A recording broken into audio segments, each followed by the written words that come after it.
La première mesure reste le respect de l'état de droit.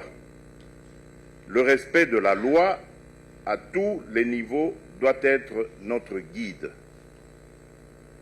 À ce sujet, je fais appel à tout le personnel judiciaire du pays, spécialement aux magistrats, qui doivent, en toutes circonstances, rendre une justice juste et équitable, sans pour autant céder à la tentation de corruption.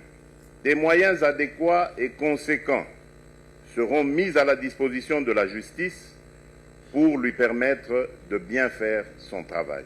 Loin de moi l'idée de minimiser l'approche préventive qui consiste à mener des actions allant dans le sens de sensibiliser et de moraliser la population sur les méfaits de la corruption et des actes asociaux qui lui sont proches pour l'essor socio-économique de notre pays. Ainsi, ces actions de sensibilisation viseront particulièrement les familles, cellules de base de la société et tous les secteurs sociaux.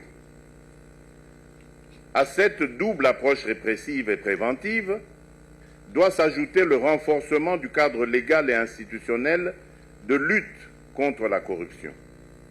Cela requiert de revisiter notre arsenal juridique et institutionnel de lutte contre la corruption et de mettre en place d'autres mécanismes et moyens plus adaptés à la mutation du phénomène de la corruption avec des sanctions plus dissuasives.